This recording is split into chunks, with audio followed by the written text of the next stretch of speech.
How's the Detroit Sports Podcast going?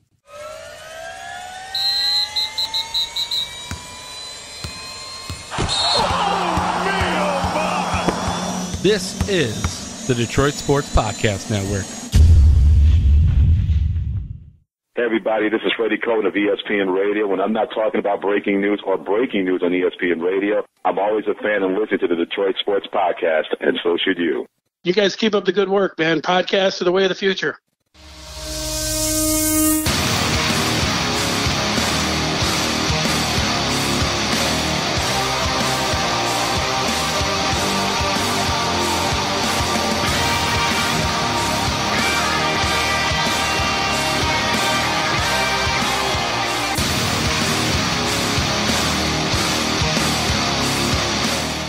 Everybody, episode 278 is now on the air, available for download. I am the Doc, John Macaroon. Joining me, my cousin, Adam, the Jock Strozinski. One thing I hope he's learned, being a sports fan, now being a media personality, is when a big game happens, you have to add one additional factor. Look, you're a great fan of Michigan. You're a great supporter, one of the most passionate Michigan fans, very knowledgeable. But I just think to become a more well-rounded media member, you also have to take in the psychological factors. When you look at contest, big rivalry games, you can throw out, even if Ohio State would have showed up to that game at home in Columbus versus Michigan with no wins, and Michigan's on the schedule, you saw a sea of red in Columbus. You saw how hyped that the fan base was, how hyped everybody was. If Ohio State shows up with 0 wins against Michigan, who's undefeated, you got to have concern because it's a big rivalry game to those people in Columbus. And for fans of Michigan, you sat through probably 4 hours of torture because you weren't in the game. The game plan, as the game shook out, everybody realized wrong game plan, wrong coaching, wrong execution on every level, and everybody was going to pile on based on not just the fact that Michigan lost. Everybody piled on, I piled on, national media has piled on, just simply due to the fact that Ohio State kicked Michigan's ass. And being a Spartan supporter, you can say, oh, why are you taking the time to root against Michigan and things like that? One reason for me. Okay, because, yeah, I took it to 100, and I told you I would take it to 100 if Michigan was going to lose. I didn't lie, and I didn't back down. The reason why I took it to 100 was big, fat fucking slice, a humble pie, served to the Wolverines, who just, in their nature, just believe that their shit don't stink, that they're the elite program. I mean, even a host on our network, the Michigan Podcast, Steve Deace, on his Twitter profile, it says, look, we're not arrogant, we're just better than you. And so that permeates through the sports culture. And so everybody that I've talked to that I've said, oh man, what a great loss. And they said the same thing. Michigan got served a big fat dose of humble pie. And now you guys are left to react to it, where this program is headed. Does 10 wins every year mean that the program is headed in the right direction? The realization that maybe Jim Harbaugh is not going to ever achieve the level of success that a coach in the elite class is at, Urban Meyer and Nick Saban. And so, look, we'll talk all about it, but let me tell you this, and I thoroughly enjoyed it. I enjoyed the questions I asked. I enjoyed how the game unfolded. I enjoyed the fact that Michigan fans now are really taking a critical and serious look at Michigan, and that's all you got to do. But I want to open with this. Okay. Well, hold on. Do you feel better? Did you get it out of your system? Oh, I feel great. Did you get it out of your system? Oh, my you God. Feel better? You're like the worst. You really are the worst. Because all you do, you live to troll. And you're going to troll Michigan. A team that the only reason Michigan State scored a touchdown in their game with Michigan was because they fumbled the ball within the 7-yard line. That was it. And it took a trick play for Michigan State to score, by the way. Anyways, yes, you're right. Michigan got served a huge whopping piece of humble pie. I will say this much.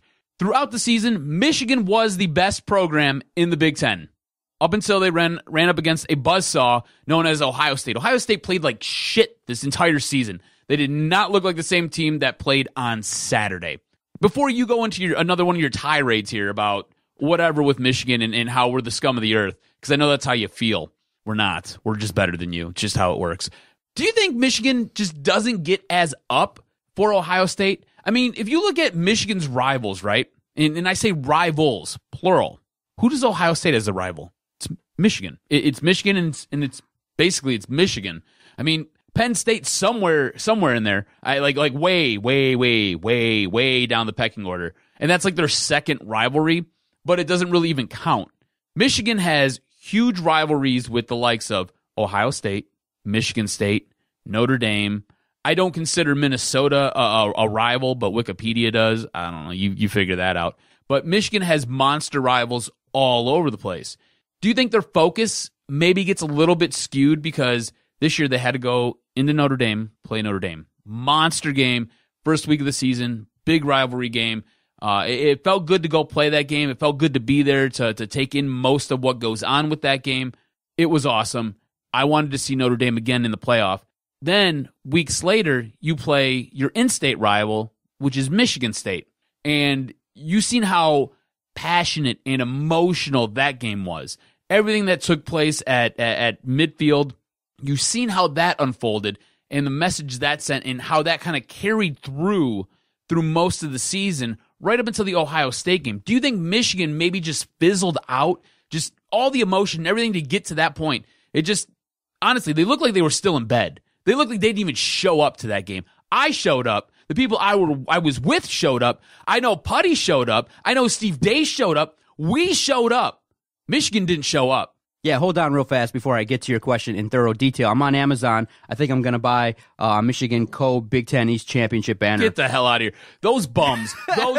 Seriously, Jack Harbaugh, you can go cram that shit up your own ass. Honestly, let Jim push for you. That's so stupid. It's such a loser mentality. You know who comes up with shit like that? Michigan State comes up with shit like that so you can hang banners. That's a loser mentality. You freaking lost to Ohio State, you scumbags. Get it figured out. Here's how Michigan and Michigan State are very similar, okay? And here's the reason why I think Michigan went into that contest with that game plan, okay? Because you have to really take a look. And Michigan said, look, if we run the ball, if we play stout defense, then we're going to win. More importantly for Michigan and Michigan State is not winning. And that's the sick part, because you saw Ohio State totally adjust their game plan and play a different brand of football. They played totally different than they played all season. Michigan and Michigan State, Jim Harbaugh, Mark D'Antonio, they have these big egos. And not only do they want to win, they want to win in the manner in which they see fit.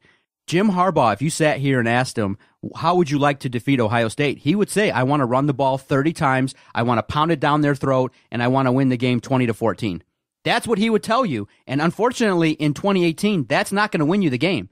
And so they would rather win in the fashion in which Michigan plays, similar to Michigan State. And even at this point in time in the season, I would have fired Dave Warner 8 times by now. No, he's still there. And there's a chance he may still be the guy in the future because Mark D'Antonio is hell-bent and would absolutely love in 2019 to win the Big Ten and come back and say, look, I told y'all, all y'all in the media, all you sports fans that say defense doesn't win and defense is not important, running the football is not important, come hell or high water, it is important. And so right now you're facing a dichotomy, a divide between fans and coaches in the state of Michigan across the board in all of football.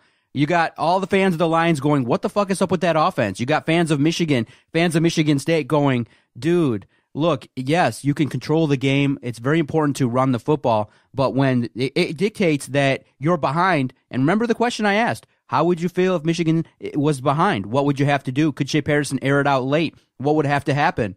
When it was presented that Michigan was behind, could they air it out late? No, they couldn't, because of the fact that in terms of their game plan, they totally did not take into account the fact that if Ohio State's up 2 or 3 touchdowns, that they'd have to air it out. That's the problem. That's the problem. That's the problem. Right no there. Adjustments. No adjustments whatsoever. No adjustments by your defensive coordinator, who's supposed to be the best in the country, the best guy to sit there and dial up a defense to get pressure on the quarterback. Where was that on Saturday? Because I don't think that Ohio State's quarterback felt any pressure. I don't think he was hurried. I don't think he was forced to make a pass he didn't want to make. I didn't see any pressure come from that Michigan defensive line. I didn't see those linebackers get home on really anything. I really feel like that secondary got left to hang out to dry. And if you go and you flip it to the other side, where was Michigan's passing game? Ohio State had questionable secondary. Absolutely. Their secondary was not good. It really wasn't. But you know what? You couldn't tell that on Saturday because Michigan didn't take any shots down the field. They didn't whatsoever. And when they did, you got a lot of penalties. Yeah. It was such a flawed game plan. And that all falls on the head of Jim Harbaugh. It's all Jim Harbaugh's fault. When it comes to big games, he has to be like the worst head coach. He changes everything that he does to get him to the mountain. And all of a sudden he's like, oh, well, we can't do that. Bro, throw on this secondary. Your quarterback, you went out and you opined for Shea Patterson. You had to go to the NCAA and you guys had a fight, a case to get him to play for you. So why not put the ball in his hand? Why not trust him? He has shown you throughout this season that he can get it done when you need him to. He's more than just a game manager, and that's how you see him. And don't tell me Jim Harbaugh doesn't see him as just a game manager, because the way he treated him the entire season says, oh, he's just a game manager. He'll just kind of get us through. If we need to make a play, he might be able to pick and pop that for us. But otherwise, we're just going to lean on Karan Higdon, and we're going to run all day long. That's all we're going to do. You have a guy in Shea Patterson who, as I said last week, has a little bit of wiggle. Run a read option. Sit there, let that run set up your pass. He can throw the ball downfield. You have three wide receivers who can get downfield and stretch it. You've got Nico Collins, who scored 2 touchdowns, had a hell of a game. All right? Donovan Peoples-Jones, where was he? Anybody see him? Could you throw him the ball maybe, just a little bit? Your best athlete came back for this game. Tariq Black came back for this game. Where was he? You know the one time I seen Tariq Black? There was a play to Donovan Peoples-Jones where he caught the ball. I think it was like a little 3-yard curl route. And next thing you know, I see Tariq Black on the sideline just kind of hanging out. Like he got pushed out of bounds and he's just there. And I'm like, oh, cool. So Tariq Black showed up, but did he show up? Did he show up? Because, again, it seems like everybody was stuck in bed in Ann Arbor, even the head coach, the boob. The great part of podcasting is we have the ability to go deeper. So I definitely want to get your sense as a fan at a bar, having a good time at Art and Jake's. What was it like for you to sit and watch it? I just want to quickly recap the game. Now, remember, at halftime, all over the place, man. At halftime, it was only 24-19, yeah. And then it was probably the worst quarter of football that a Michigan fan watching probably could ever experience. Where in the third quarter, Blake Howell for Ohio State got a field goal, and then Seven Banks got a 33-yard return of a block punt. Mike Weber got a touchdown, and then it went from 24-19 to 41-19, and the game was essentially over. But in that first quarter, obviously Ohio State took the first drive and scored a touchdown, and then Ohio State got a little cheeky and got a little bit silly and made some unforced errors. And in that first half, Michigan got back in it, got basically a gifted touchdown. So at halftime, as bad as it was, as bad as some of the plays looked, as bad as Michigan played in that first half, you were only down 5, 24-19. But then you come out in the third quarter and it's more of the same. And it was a situation in which Ohio State put the pedal to the metal and they kicked Michigan's ass all the way through the contest. The fourth quarter wasn't really a whole lot better. Just Michigan was able to take advantage of Ohio State playing super lax defense. So, set the scene. You're going and you sit down. You're feeling good. You told the world on the podcast. You told me. You told Vito. You told your boy Putty that you weren't nervous. You told everybody on the air in Grand Rapids, all across the fine state of Michigan, on the Big Drew and Jim show, which airs every single day, 3 to 6 on WDFN, which you're a significant part of. You told everybody that, hey, I'm willing to put it out there. I got no worries. We all good. I'm showing up with my rope, and I'm feeling good. Going to have some beers, and we're going to, really finally get a chance to celebrate, get a chance to feel what it was like the Doc did when he sat down at a Christmas party and seen Michigan State versus Iowa get to the next level and achieve some goals. You had yourself ready to go. You're sitting down with your boys at the bar. You're getting your beers. I want to know what beer even you ordered, what you ate, and things like that. I know you're wearing Michigan gear because you tweeted out photos on your Twitter page, but set the scene. I look super jacked, by the way. You look good. I look like I was built for war that day. Set the scene. What was it like as the day progressed from the time you got there till the time you started going, oh shit, because right away I'm like, you worried yet? You worried yet? You worried yet? You kept blowing me up with that. And I was like, because I had a feel, I'm like, he's not worried. As a fan, I'm always nervous because I'm a fatalist. I'm like, oh shit, I'm a pessimist. I'm like, oh god, Michigan State's gonna lose. And you're like, bro, calm down. It's gonna be okay. D'Antonio, Izzo, they got their situation. Calm down. I always go into sports going, man, we're gonna get our asses kicked. But you guys lived it. So fill me in. What was it like? So we get there, sit down, and order my drinks. Game starts. And I wasn't concerned. I wasn't nervous. Michigan started with the ball. I didn't really like that. Well, first, how did you react to my tweet to you with a trolling picture of a hail yes with me going hail no? And I predicted early on, just really to fuck with you, I said 2019 is going to be heartbreak. What was your reaction to that shit? I just kind of looked at it and shook my head, and I turned my phone over. Okay, you're like, he's... Like, I already knew where you were going to be at that day, and I wasn't going to have a remake of what took place for the Trouble with the Snap game. Exactly. So I just turned my phone over, and I was just like, I'm good. I will say this, me on Guinness is a lot better and more fun on Twitter because, I just go every minute. I'm like, whatever's in my brain comes out even faster. So that's where I was at. I was drinking Guinness like it was water, and I felt good. Wasn't drunk. It just because I was drinking it at a good pace, but I felt good. I had a good time with it the entire game. Yeah. Like I said, I flipped my phone over, and I was like, I'm not going to let him get me riled up today. Just not going to do it. I'll let the game take care of that. And Michigan starts with the ball. Next thing you know, they're kicking it off, and Ohio State runs right down the field and hangs 7. And I looked easily. I looked at my buddy, and he looked at me, and he was like, oh, no. And I was like, shit. I was like, that wasn't supposed to happen like that. So just kind of continue to watch some of the game. At this point, you're texting me more. Are you nervous? Are you nervous? And, no, I'm not nervous. Not yet. It got to a point where it was, what was it? It was 24 to, I think, 3, maybe 24. No, it was 24 to 3. And I'm like, oh, shit. I was like, how? No, it was never that. It was 21-6. 21-6. Okay. So I was like, how the hell did we get to this point? Next thing you know, Michigan scores a touchdown. I'm like, all right, cool. But then they go for 2. And I was like, why are we chasing points? Like, at that moment, I knew the wheels were going to come off if they didn't come back and settle things down in the second half because your head coach is now chasing points. And, like, we're all sitting at the table and we're trying to figure it out. And we're like, why are we going for 2? Why not just take the gimme, get the extra point? Like, none of us could understand why we're going to go for 2 and why we're going to chase points at this point. It just didn't make any sense to us. So they end up going for 2, twice, I think? They end up chasing points. Anyways, they score a touchdown, and I'm like, all right, cool. So we're back in it, feeling a little bit better.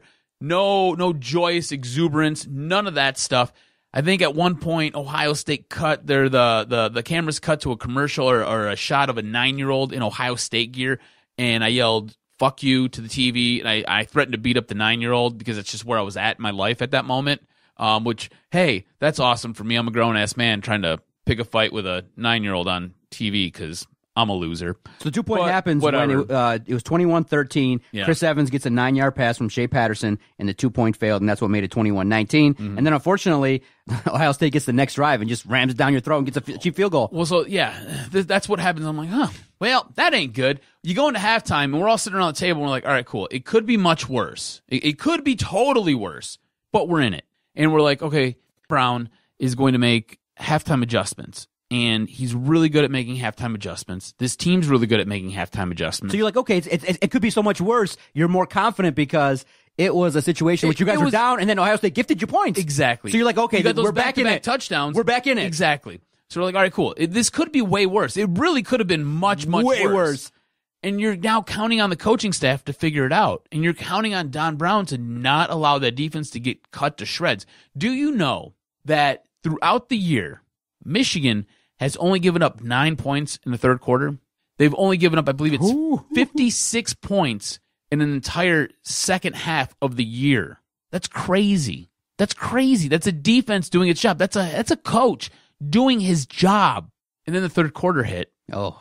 By the time the fourth quarter hit, we were like, all right, cool, let's just move to the bar. Yeah. We're just going to go sit over at the bar, and we're going to continue to get drunk. Yeah, in the third quarter, it was a field goal and 2 touchdowns for Ohio State. No answer from Michigan. No points. Nothing. 17-0. And you realize then that, oh, my God, in the halftime meeting, all that was basically talked about was execute better. Yeah. That was it. They thought their game plan was right, and it was wrong. It was so wrong. It was brutal. The silver lining in all of this was moving to the bar and sitting up at the bar with the big titty waitress. Yeah, baby. Who let us know what kind of dirty stuff she's into and what she has her boyfriend do for her. And I was blown away, and I was kind of grossed out. And, it takes a lot for me to get grossed out, especially when it comes to sexual things. But geez, Louise, you want me to tell you about it? Let me tell you about it right here. No, I don't know. I don't know. It's not really PG at all. But I want to know. I'll tell you after. Yeah. I want to know how you enter into that conversation. Like you're just talking, hey, I like some, beer and stuff like that. And then how do you go? Like, hey, do you like to get licked? Or how do you go into that? Because I could use that transitional point because I'm the shy professional one. But if I could get a couple words or sentences to transition into that. So, you into ass play? Or how do you ease into that? Like, I don't understand. How do you ease into that? I have posed the question. Do you like butt stuff? Yeah. How do you? That does happen sometimes. How do you ease into that? How did I get there? I don't even know how I got there. Oh, like, do you have a boyfriend? Are you happy? No. Like, I didn't even care if she had a boyfriend. What were we talking about? I'm trying to remember how we even got there. At this point, I was like 9 beers deep. I wasn't like hammered because I was mixing water in with it, and I ate really well. But how did I even get to that point? So I think it was the other bartender, because they're like really good friends. The other bartender came over, and she just had this look of like, oh my God, this is so gross on her face. And I was like, are you okay? What's going on? And she was like, nothing. She'll have to tell you. And I was like, all right, cool. So like the door is now open.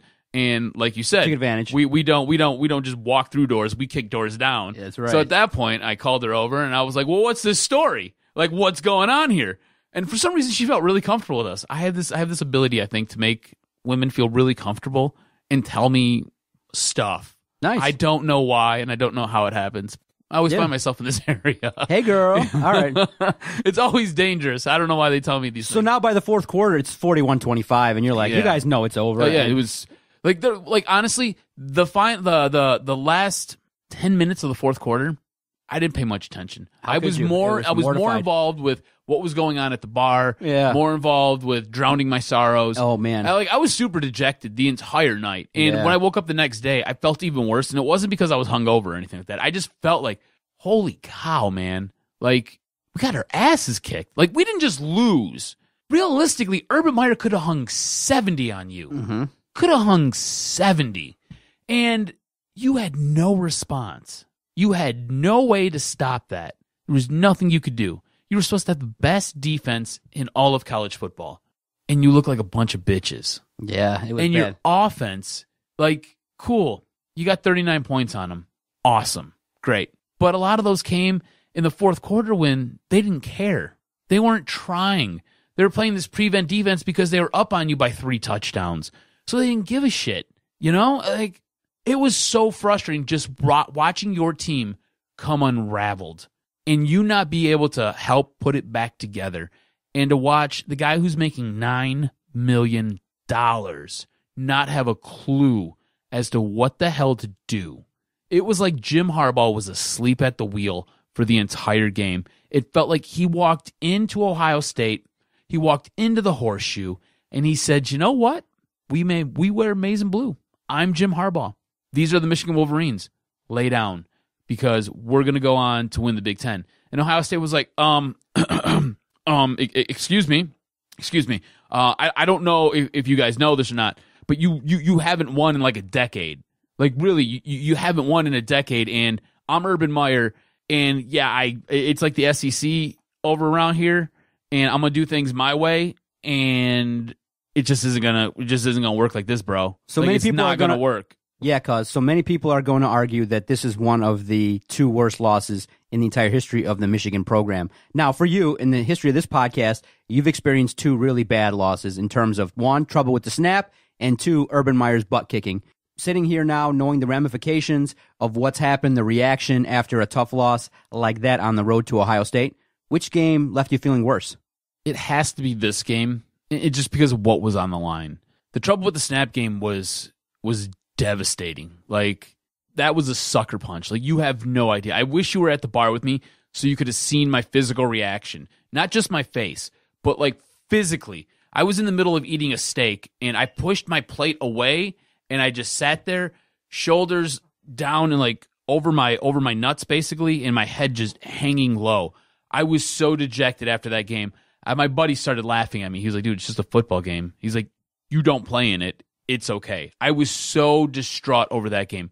But this game right here, I think, hurts a little bit more just because of what was ahead of Michigan. You know, if Michigan handles their business here, you're going to go on to play Northwestern, a team you already beat, and you beat them at their home. You're going to go on to play them at a neutral site. And I think we all agree Michigan's a better team than Northwestern. If you win that game, you're in the playoffs. Like, make no bones about it. You're in the playoffs, and you get shellacked. You got embarrassed. This game wasn't even close from Jump Street. You got manhandled by Ohio State, and they were disrespectful about it. And you got punched in the mouth, and you couldn't punch back. I think seeing a declawed animal, that's what Michigan is right now. They're a declawed animal. They couldn't fight back. They had no fight. They're soft. That's what they are. If you're a Michigan fan out there, listen to me.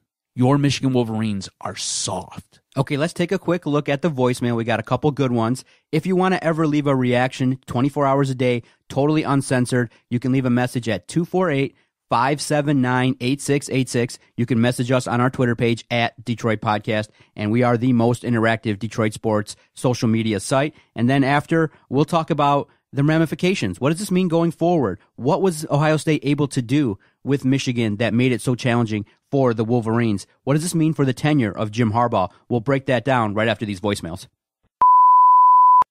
Very tough game to watch. Probably one of the most disappointing losses I've seen Michigan take in recent years, and there's been a lot of disappointing losses as of late. Seems like, to be honest, the O-line didn't give Shea Patterson ample time at all. He was overthrowing people, underthrowing people. Was lost a couple potential touchdowns for throws, and the offensive line really didn't help him out at all. The defense, Winovich was obviously not 100% because of him being banged up last week. And to be honest, I just think Urban outcoached Harbaugh here because it really looked like Michigan just didn't have a game plan, and OSU knew what they wanted to do, and they executed it better than we did. Very disappointing loss today, but always a Michigan fan. Hello, this is Westside Wally, and I'm calling to address some of the concerns that some of the Michigan fans have regarding their last contest. Look, I know that the Wolverines got fucked in the ass by Urban Meyer, and that fans like Mike Putnam out there in Florida, they got all upset and riled up. Look, Mikey, you changed your avatar. What kind of fan are you? You got to stay on the bandwagon, Mikey. It's okay. I mean, look, out here on the west side of Michigan, we like the Wolverines. We know that before with Brady Hoke and with Rich Rod that they would get upset and lose games in epic fashion, but I'm thinking that 10 wins is okay. Look, not everybody can beat Urban Meyer. It's just not something that can happen. And so you just changed your avatar to the Red Wings and you gave up on the Wolverines. Look, they ain't going to be nationally relevant, but 10 wins, winning games, having fun, I think you can accept that, can't you, Mikey? Oh, y'all there at the podcast should enjoy the fact that Michigan is going to be like number 8 instead of number 1. I mean, I know you're paying Jim Harbaugh a boatload of money, but it's a situation in which you got to accept it. Urban Meyer's the shit, and you ain't. So deal with it. Westside Wally, peace out. Westside Wally sounds like a Buckeye fan. I do like how he went at Putty and called Putty out on all of that with changing his avatar. And Putty, I love you, but you did change your avatar. Okay, so now... Look, here's the deal. Yep. You won 10 games. The season's a failure. I'm going to tell you why the season's a failure. 10 games is great. 10 games is cool. 10 games is cool when Jim Harbaugh took over. We're into year 4. You haven't beat Ohio State in 4 years underneath Jim Harbaugh. You know, you're what, 2-6, I think, against your main rivals. That constitutes Ohio State and Michigan State. If you want to add the Notre Dame loss in from this year, you're 2-7.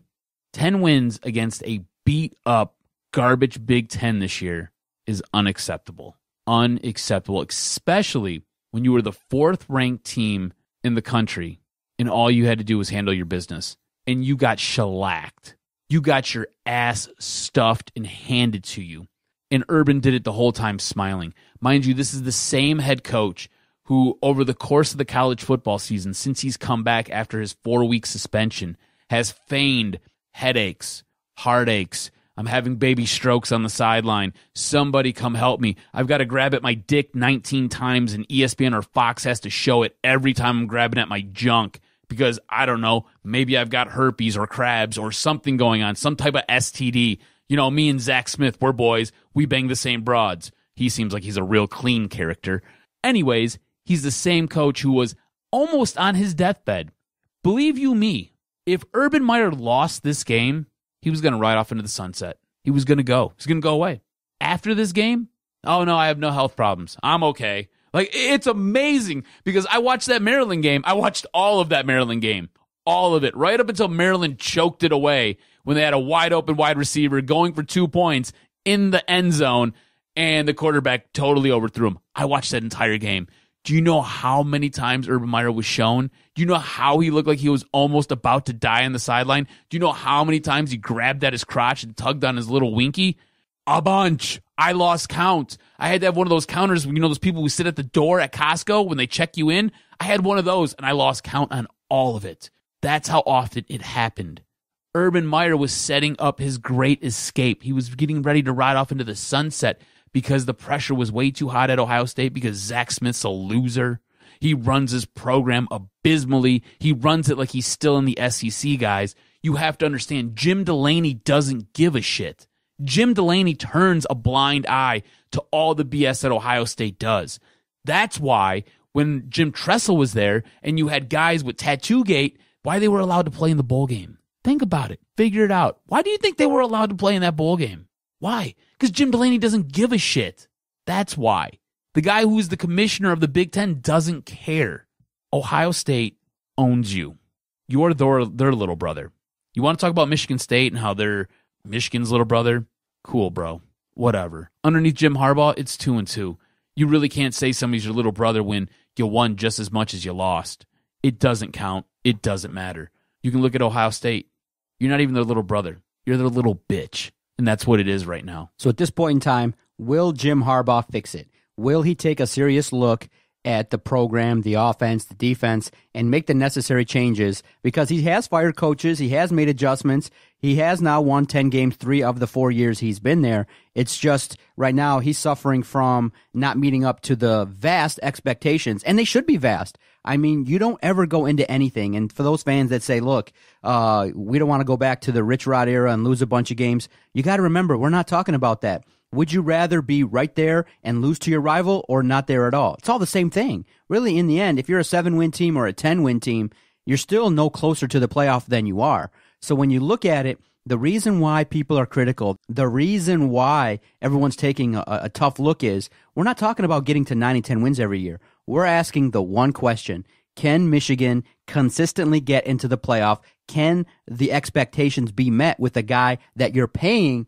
to meet those expectations, okay? Remember, D'Antonio's making about $4 million, and he's been there. And so you're getting value out of that coach. You're paying Jim Harbaugh to meet big expectations. And sometimes when you have big expectation, there are big failures, and that's what you're supposed to do. It's not wrong to be critical. It doesn't make you less of a fan to ask that question, can Michigan beat Alabama? Look, there's only one Alabama. They're there, they're cemented. But if you're not looking to be them, really, why are you in the game? Why are you going year in and year out? Is he a good coach? Yes. Michigan's lucky to have Jim Harbaugh. But the question needs to be realistically asked. Can Jim Harbaugh get you to Indy consistently 2 out of every 4 years? Can you get to the playoff once every 3 or 4 years? I think a lot of people have doubts realistically that Michigan can do that in their current form. And I think that hurts Jim Harbaugh's ego. He wants to come in and have a smash mouth team get to the postseason similar to Michigan State. But unfortunately, the wake-up call is here, bro.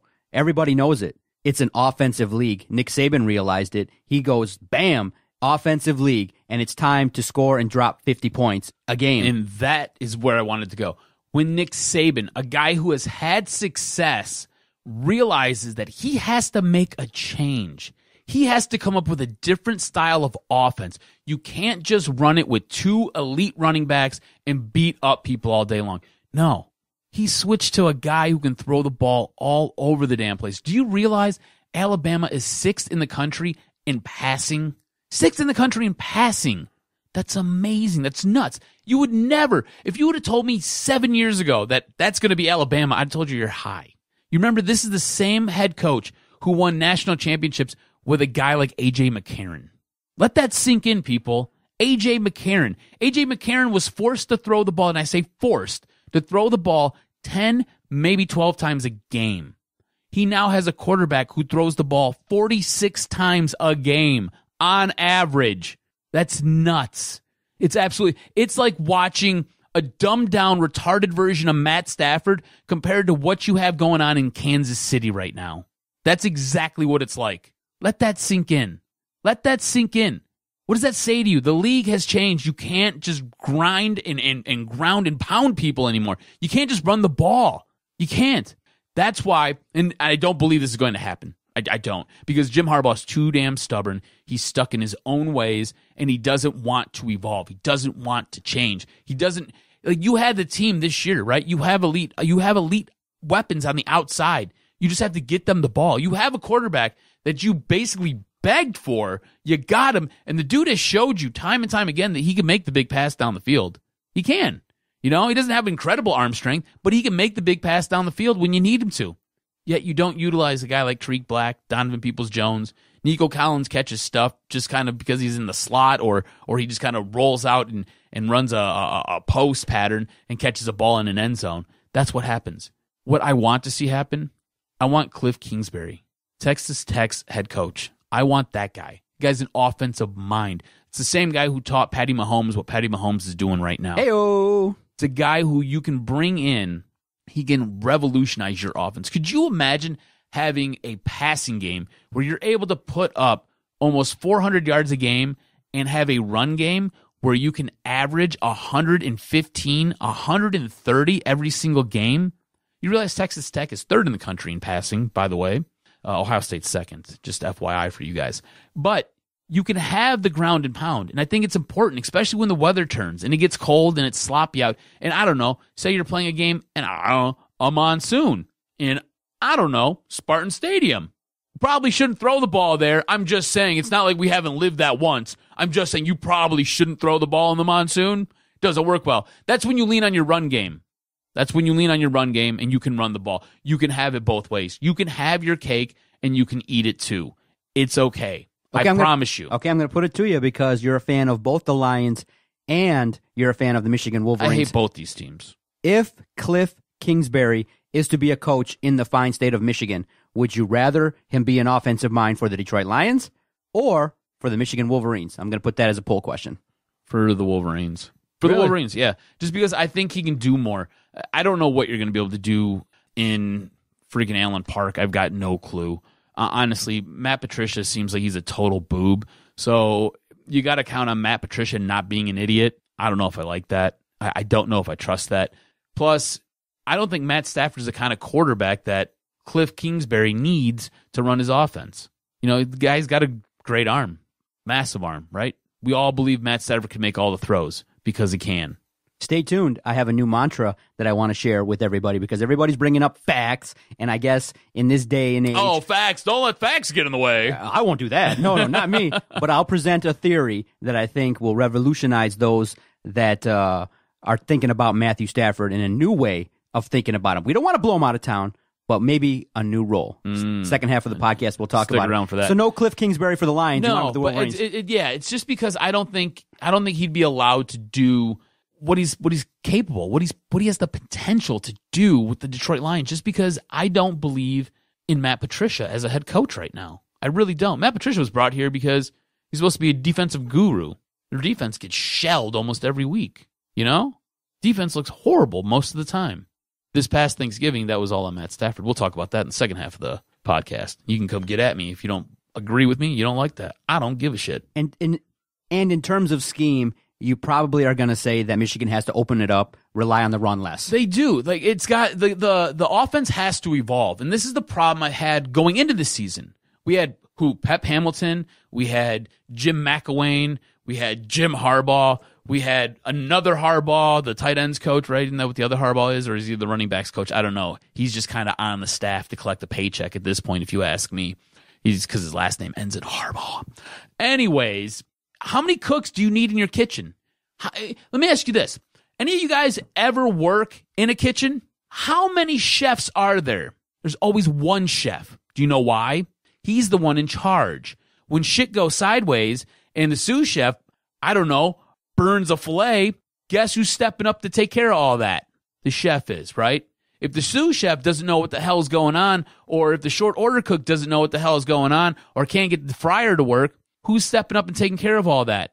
It's the chef. Before the food goes out, who has to approve it? It all has to be slid in front of the chef so he can finish plating it and give it the thumbs up before it goes out his door.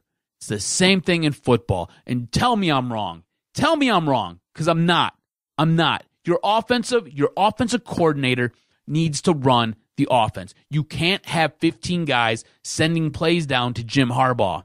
You can't. It doesn't work. The game moves way too fast. Your offense is way too slow and plodding. People know what's going on. The way you keep a good defense off balance, and I don't think Ohio State was a good defense. I really don't. I just think you ran piss-poor plays and you had a really, really bad game plan. The way you keep a good defense off balance is by running quick plays. Hurry up to the line. Get new stuff in and out, in and out. You're rotating your guys in. They can't because they're running down the field trying to catch up to where the ball was last spotted. That's how you keep a good defense off balance. And you know how you do that? You name a freaking OC. You get a guy in here who understands what he has as far as talent, and you let him devise game plans that best fits his offense as well as the stylings that his players bring to the table. You had a damn near elite running back in college in Karan Higdon. You had a secondary back in Chris Evans who was a speedster. He brought something different to the table. You've got your thunder and lightning punch right there. You have a quarterback who does the read option better than anybody who ever thought about doing the read option. In that game on Saturday, there was a play where he held onto the ball. He went to go stick it in Evans' belly. He held onto the ball. Evans goes running to the right. He peels off, gets the edge, and goes up to the left. Guess where the camera went? Camera went down and to the right. Down and to the right. It's like the Zooprinter film. Down and to the right, okay? Instead of back and to the left, down and to the right. That's where the camera went. It took the cameraman like 3 seconds once he realized, oh shit, all the defenders are chasing the quarterback. He's got the ball. That's how good he is, guys. And your head coach and your offensive staff shit the bed with this guy. Fuck! Yes, exactly.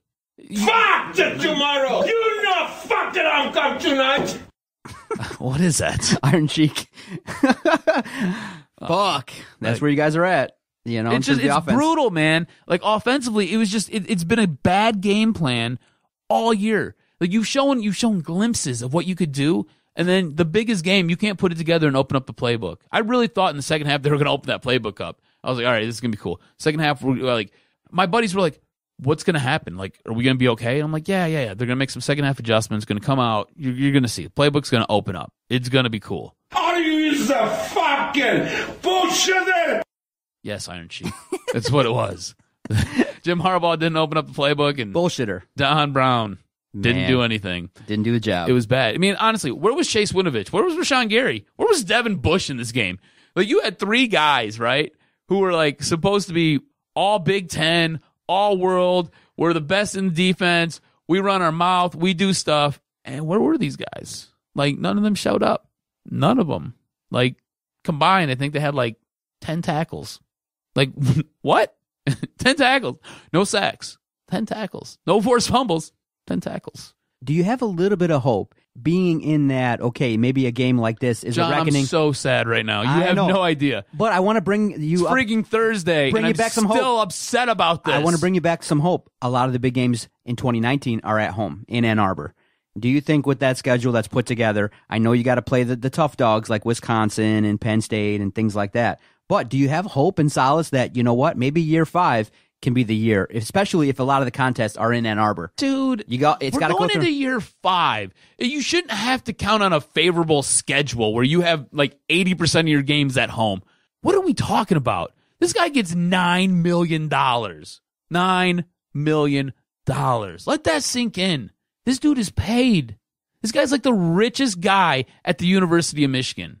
He's making more than professors and doctors to coach football. Right now, and he doesn't even coach it well. It's too early to have hope, huh? Dude, you're asking me about a home schedule right now. Yeah. This is where we're at. My point is, that's embarrassing. That's what we're in year 5 under this guy who is paid astronomical amounts of money. Don't get fucking smart with me. That's right. Don't you? Don't you? Like, this is where we're at right now. We're talking about a home schedule, man. Like, it shouldn't be. This is not where we should be right now. We should be talking about, okay, cool, who we got coming in, and how is Christian McCaffrey going to take this offense over and make it different? How is he going to make it more impactful? How is he going to help open things up? That's what we should talk about. Or is Shea Patterson coming back, and are they going to be able to do more with him? Are they going to allow him to open up the playbook? That's what we should be talking about right now. Like, we're talking about a home schedule, man. That's not good. That really isn't good. Do I think the home schedule helps? Yeah, because Jim Harbaugh travels poorly. He's a bad coach on the road. Dude, seriously? I think we got Jack Harbaugh on the line to come complain about you. You're a punk. He ain't happy cool, with you. Bro. He ain't happy. Whatever. You're hanging up freaking Co. You fucking suck. That's cool. Not the first time. Jack Harbaugh's not happy with you. Look, man, you're talking about hanging up divisional co-champion banners. Go fly a kite, homie. For real. Go fly a kite. Don't break a hip when you fall. You understand my English? It's a situation in which right now Adam just is still devastated. I can understand. Still emotional, man. I'm pissed about it. It was a great recap, man. Holy cow. I think it was good therapy for you to get it out a little bit. Holy shit. We spent 50-some minutes on this? Yep. Second half of the podcast, we're going to take a quick time out. We just got to break down the lines just a little bit, give them some attention because things are going south pretty quickly. We're going for 62 minutes today, right? 62 minutes. 62 great reasons why this podcast is an elite podcast that people should listen to. Stay with us. You're listening to Doc and Jock. And the trolliest of all trolley podcasts. Listen to Doc and Jock on the Detroit Sports Podcast Network. Adam, I want to tell you about one of the great sponsors of the Detroit Sports Podcast Network, the Motor City Pawnbrokers. The Motor City Pawnbrokers are the one-stop pawn shop when you're in need of short-term cash or are looking for quality, brand name, new, and pre-owned merchandise. With locations in Detroit, Ferndale, Roseville, and Warren, their mission is to deliver exceptional value. Definitely go check out MotorCityPawnbrokers.com. That's MotorCityPawnbrokers.com.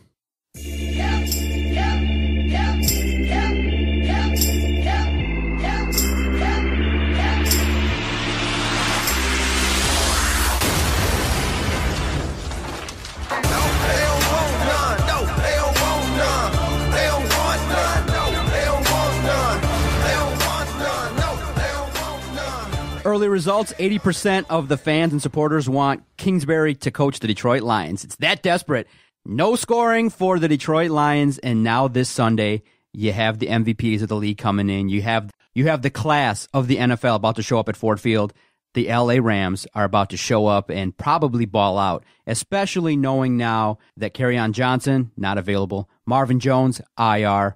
The talk right now has been centered on Matthew Stafford, and I'll get your sense. Has it been fair, foul, too much blame on Matthew Stafford? But when you evaluated the Detroit Lions, I don't think many people thought that some games would be lost just due to the fact that Stafford would make bad throws and would have interceptions 10 years in that are really god-awful, head-scratching. And you looked at that game versus the Bears, and you said, okay, the Bears are coming in hurt, banged up. They got a quarterback that has thrown less than 100 passes in his career. 78 career passes, and he was able to lead his team to victory. Granted, the Bears are better on defense and things like that, but he made key throws. He didn't make the mistake, and when you line up the stats at the end of the game, it looked like that Chase Daniel was the 10-year vet that had played all this time and was able to lead his team, and Matthew Stafford was left, and unfortunately everybody got pissed seeing that he basically cost the Lions the game on Thanksgiving. And going forward, I think many people have just decided, okay, you know what, 2018's a wash, the passion's over, and when you look at it, you go, you know what, it wouldn't be that big a deal if they lost a bunch of games, especially knowing now that there's some, talent on defense. Just lose out. And I think the passion, especially the vitriol with the Lions, has subsided, but many people are talking and really critically taking a look at the quarterback. Is that fair? Because I know you and Ryan had the debate on the WDFN tailgate. Sundays, it airs every Sunday morning, 10 a.m. on WDFN. You had a great debate, and Ryan had said he took the opposite stance. He said, look, let's look at the team as a whole. He loves Matt Stafford. Why? I don't understand. Ryan, come on, man. He hates Stafford bashers is what he hates. Yeah. And so that's what I'm going to ask you to start with. He's painted me as a Stafford basher, which you guys know, if you've listened to the podcast for any length of time, I have defended Matt Stafford. Has too much emphasis been placed on the starting quarterback, Matt Stafford, up until this point in time, the reason why they have an under 500 record? I think he's a lot of the reason why. Look at his stats this year. He's regressed. He cost you that game on Thanksgiving. He threw 2 bad interceptions. That defense held the Bears to 16 points. Best defense in the league right now, giving up the least amount of points, is the Baltimore Ravens. You know how much they give up a game? They give up 18 points a game. 18. Your defense did a better job than the number one defense in the league right now. And you lost that game because your quarterback threw one pick six. And then when you were going into the end zone, when you were pressing, getting ready to score, on third down, he hurried and he threw a bad ball that got picked off. You know what? In a situation like this, you throw the ball away, you live to fight another down. You don't cost your team the game. And you know what? It was a bad play call. I put a lot of this on Jim Bob Cooter, but a lot of it does fall on Matt Stafford as well. He's got to take his share of the blame. He cost this team points. He cost this team games with his play. He has been brutal this year. And yeah, Jim Bob Cooter doesn't do a very good job because he's not the most creative offensive coordinator out there. He really isn't. That's why if Cliff Kingsbury was here, it would be different. It'd be better because at least he has an original bone in his body, whereas Jim Bob Cooter, the only original bone he has in his body is probably going in his behind. Are you mad and frustrated that a guy like Matt Patricia, after a game like that, when he does finally address the media, doesn't come out and criticize Matthew Stafford? Because obviously you don't want to shit on your quarterback. If you are trying to move him, you want to keep him and keep his spirits high. But I just think that, you know what, when people evaluate Matthew Stafford, it's okay to say, look, he can't make that throw. That's not being awfully critical. I mean, you can come out and say when you're asked the question, you know, hey, you know, how do you evaluate Matthew Stafford, especially versus Chicago? And you say, look, he can do better. I don't think that's shitting all over him. But to come out and say, like he said earlier in the year, I'm blessed that he's my quarterback. He's one of the hardest working guys in the room. That's fine. Obviously, he's going to work hard. He's Don't you paid to feel do like that. Matt Patricia's just in over his head at this point? I just feel like you could get better by maybe motivating him. Look, even Jim Caldwell benched Stafford. Yeah. And you haven't had a situation now in which Stafford has been really pushed. He knows, unfortunately, because of the contract, and Dave Burkett in the Free Press has laid it out, that Stafford's going to be here probably in 2019, most likely in 2020. You can't just blow him out. So here's what I'm going to say. You know what? Instead of having the 12th best starting quarterback in the National Football League, let's just damn near have the best backup in the league. Let's relegate Stafford to a backup, pay him $27 million, and go out there and get a quarterback that you can pay $1 million to that can get you wins. Because unfortunately, what everybody is failing to recognize, and those that support Stafford, I still don't understand why you would support him. At this point in time, 10 years into his tenure, you're no better off than you were 10 years ago. Great. You know what? Back then you'd win 0 games, but this is worse. To kind of be right in the middle where he has some good years, get you to the playoffs and lose. I'd rather have 3-win years. At least you know you're going to draft higher and get some talent. That's how you got Calvin Johnson. That's how you got Sue. That's how you got Stafford. Unfortunately, it sucks actually to be a 7-win team and a 9-win team and just getting there. It sucks more, to be honest. So you know what? Let him be a backup. You know what? Stafford can stay. He can be a part of the Detroit Lions organization. Stafford can stay. He just can't play. I don't want him here. Make him a backup and a great insurance policy should your young rookie quarterback shit the bed, and you can put him in for a couple series and maybe run a faster-paced offense. But right now, Stafford's going to get another OC fired. He might even get another general manager and head coach fired if this continues next year. Stafford, he can stay, just can't play. Don't be surprised if you don't see Kerryon Johnson for the rest of the year. Oh, Marvin shut him down. Marvin Jones has already been benched, right? He was dealing with what was termed a bone bruise. Generally with a bone bruise, you're out 2 weeks, maybe 3. Some guys are able to play through it depending on where it's located at. His was a bone bruise. He had to go get a second opinion. Next thing you know, out of nowhere, like an RKO, Lions are shutting him down. Kerryon Johnson, don't be surprised if you don't see him for the rest of the season either. Matt Stafford, don't be surprised if, because you know how Matt Stafford usually gets banged up right around week 13, right. Week 14. Don't be surprised if Matt Stafford gets a little dinged up, and next thing you know, he's shutting it down. I'm telling you right now, the writing's on the wall. This team has no chance at making the playoffs. Bob Quinn and Matt Patricia realize what's in front of them. They're going to low-key tank, and I'm cool with it. I'm totally cool with it. It'll be the best move that this team has made and this organization has made in years. Right now, they're drafting 8th. You can go on a stretch and you can blow another 3, 4, 5 games. That's going to help move you up. I don't know if you overtake Arizona as the worst team in the NFL, but you can help your draft stock by dropping a couple games, benching some of your best players. I mean, you don't have Golden Tate anymore. Cool. You don't have Marvin Jones anymore. Cool. You don't have your best running back that you've had in, 15 years? No big deal. You lost your tackle in TJ Lang. Cool. No big deal. Don't be surprised if these guys start getting shut down. 1, to preserve their body for next year because this is a lost season. And 2, to help improve where you're going to be drafting guys because there's so much defensive talent in this draft. You can take a 3rd overall pick, spin that into a late 1st round pick, and add a 2nd and maybe a 3rd and really help fill parts out on this team because there's so many damn holes, and you're seeing it with the way that this defense plays. Defense has gotten better. It has. You have to give credit where credit's due. Defense has gotten better as the season's gone on. It just isn't very good. The offense, it's missing depth all over the place. Your offensive line, going to get retooled because TJ Lang's gone. Ricky Wagner's been a huge disappointment.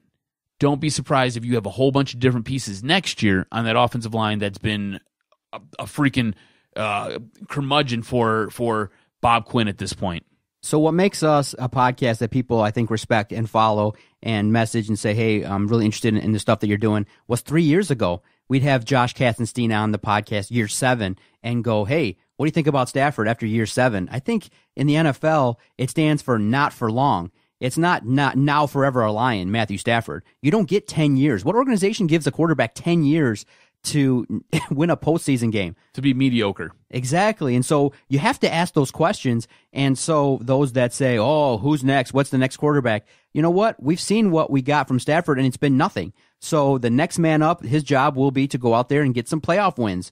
So, those that say who's next and they don't have faith really are basically saying that they don't have faith in the Lions to go out there and search. And many people will say in their draft strategy, go draft a quarterback every single draft. That's your job, is to go through it. Look, it's a shitty business. The NFL, if you're great one year and you're the man, the next year, the next young buck comes in and takes your fucking job. That's what general managers do. And look, Golden Tate, a guy that everybody loved, boom, broomed out. And because they don't want to pay him the money. Look, the NFL, not for long. Let's make it that. Not now forever a Lion. Forget that. Stafford can stay, just can't play. I think that everyone's now realizing it. Peter King, national media, they're now calling, and even the head of Barstool Sports is wondering how the hell Matthew Stafford has avoided criticism. He hasn't. People that pay attention and want to win, like us and others, have said, Josh Katzenstein replied back with the, sippy cup going, yeah, I told you guys. He wrote an article 3 years ago proclaiming Stafford's not the guy. It's written about, but unfortunately, the reason why he gets such credit is because of the fact that lines blow and everything around him always blows. And so he's forever going to be known as a guy that made a bunch of money in the Sam Bradford era where there's no results behind it. And it's really unfortunate that the Lions are the organization that suffers through it. But what do you make of those like Pat Caputo, Peter King, some that come out and say, look, fucking just eat the $50 million cap hit and just go with it, trade them? I mean, I don't think they're going to do it. Obviously, they can't. But at least now it's been talked about and people are shining the light that, hey, demand more from Stafford. Throws like that are unacceptable. And don't tell me about separation and he's got receivers that can't separate. Good quarterbacks throw their receivers open. You ever hear that concept? That you throw the ball a little bit in advance of when you think the receiver's going to be there and help your receivers do a good job? It's a big indictment to see Eric Ebron catching touchdowns. It's a big indictment to see others get better when they leave the Detroit Lions. And do you realize Ebron has 12 touchdowns on the year? It's sick. As a Detroit Lion, his entire career. 11. It's sick. That's nuts. So are you okay with the national media criticizing Stafford, or are they too late to the game? No, I mean, yeah, they're too late. They're 3 years too late, right? They're late, but here's the thing. This is why you don't go to the national media for your local sports. Yeah. You just don't, because they don't know what the hell's going on. You ever listen to Colin Cowherd? That guy's full of hot takes that are wrong all the time. Yeah. Like, all the time. The guy's like, well, this is what... No, dude, you're wrong. Like, you're wrong. It's just how it is. Like, you're not here. You don't see it every day. You pick something up off, I don't know, the AP, or you pick something up off the wire and you read it and you're like, oh, I have an opinion on this. Cool, bro. Yeah. Good for you. Stafford doesn't even move the needle nationally. No, I mean, that's the thing. That's the thing right there. You're at this point, I would look into trading him, and I would let him know. Be like, look, Matt, we're looking to trade you. Like, let him know. You got to be better. That was my whole argument with Brian. I want more. I demand better. What I'm getting this year, I know he's got more potential. I know he has more. You've seen it. He was the comeback kid. He was the kid who was the guy who would sit there and bring his team back from the near clutches of a loss time and time again. Now he's the guy who's throwing pick sixes and throwing ill-fated interceptions in the end zone when you're getting ready to cash in and score and tie a game up. That's where you're at right now. He has regressed horribly. I want more. I expect more. I don't have a problem with the national media calling him out and saying he should be traded. I think he'd be a great fit in Jacksonville, actually. I think he'd work out real awesome there. They've got a defense who should be good. I don't know what the hell happened this year. Maybe Jalen Ramsey talks too much. I'm not sure. Blake Bortles isn't very good. But you have a run game there. You have some wide receivers who can do a few things, and I think he can make those guys better. I think a change of scenery would help him. Now, the issue is the cap hit. You have to eat a bunch of money. And it's not going to happen. Is it worth it to eat the money? I don't think so. The thing is, too, this isn't a very good draft this year for quarterbacks. Unless you're going out there and you're going to get Dwayne Haskins, and mind you, he's going to struggle his first year or two. You can't just grab this guy and throw him in there. I don't think that works out for him. I just don't. I think the NFL moves a little bit quicker than what you're seeing over there in Ohio State.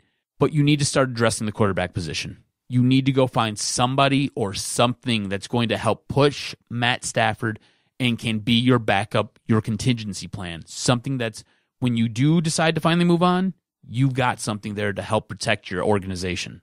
And I just think that outside of results, wins, and losses, I know that's important. It's just Matthew Stafford's professional demeanor. I respect it. I respect the fact that he just goes out there and gives the PC answers, doesn't have a lot of media firestorms. But unfortunately, when you look at sports, it's entertaining. Look at Baker Mayfield. He's out there blasting Hugh Jackson on Instagram. He's out there making comments. And he's a guy that I think in sports, being that we're wrestling fans, you want a little bit of that bravado. Look, like I said, I respect Matthew Stafford's professionalism. I respect how he's conducting his business. I would want a son, if I had one, to kind of act like Matthew Stafford. But on the other side, being that we're a little bit of foul-mouthed podcasters, we let it rip. I also want a guy to go out there after he throws those interceptions, bang the gavel a little bit and be like, you know what? I shit the bed. I can't do that for these fans. It's Thanksgiving. It's a big game. Not, you know what? I got to look at the film and see and decide if it was Michael Roberts or me. I want you to go out there and maybe just one day just slap the microphone and throw it down and be like, it's been 10 years. I want to be a winner. Good. You can do that for your teammates, and that's fine. But for me to watch it, I want to see some passion. I want to see a guy a little bit be unfiltered. And just Stafford being that way just doesn't lend for me to want to support him as a sports fan. Do you feel like Matt Stafford is the cardboard cutout of Matt Stafford? Yeah, it's too PC. All the time. And I think super bland. And I don't know if it's the media's fault, but PC as in our athletes, I just don't want. I want to see people letting it rip, unfiltered. Matt Stafford is the equivalent of my wife's cooking. Yeah. Super bland. Super bland. Super bland. I need something spicy. Give me a quick game prediction. How many touchdowns do the Rams win by? 2? 14-point win? 3. You think so? Yeah. I was hedging my bets going into this game, and then the more and more I look at it, and just because this is the farthest that the Rams are going to have to travel. Yeah. Right? And I wouldn't be surprised if the Lions won. Anytime you count them out. Right. Anytime you count them out, they always seem to win. Somehow they miraculously pull something out. This is a game that sets up for them to win, right? Just because it's the prototypical Lions victory. And it could be a moratorium, similar to the reckoning that happened. Maybe the best thing that could happen to the Lions is to take an ass whoop and give up 60. Just go out there and let the Rams score on every possession, drop 70. Let the Rams win by that much so that people can see that the offense needs to change, that if it's a 78-15 victory and you see, wow, Jim Bob Cooter's offense is so behind. If the Rams can come in full throttle and kick the Lions' ass, it might be just enough of a reckoning so that people will say, you know what, we got to build and change up the offense and change up. Do you see them blowing out 2 coordinators if that's the case? They have to. So 70-15, you see Paul Pasqualoni gone, right? No, Jettison. because the Rams are the Rams. And you see... After the season. And you see Jim Bob Cooter gone. After the season, I think you're probably going to see that. You need 2 coordinators. Yeah, you're going to see it. What? 13, week 14. I don't even know what week we're in right now. I need to figure that out ASAP. Thanks, everybody, for tuning in. We appreciate the sponsors of our podcast, Podomatic, Motor City Pawnbrokers. We appreciate everybody that's contributed to us financially in the last 5 years. It's been a great process. Thanks, everybody. You can find the Detroit Sports Podcast Network anywhere you can find podcasts. We stream our shows on demand, available 24/7, DetroitSportsPodcast.com. You can follow Adam on Twitter at AdamRSTROZ. You can follow the network at Detroit Podcast. this podcast is coming to a close. You've just downloaded another episode of Doc and Jock. See everybody next Thursday. You know this. Go DSP. Thanks, John. I just hope I don't fuck this up. This was locker room talk. Second dick. Sorry, Detroit. Didn't quite work out. And all I can say is Detroit Sports Podcast scores. I hear voices in my head. They counsel me. They understand. They talk to me.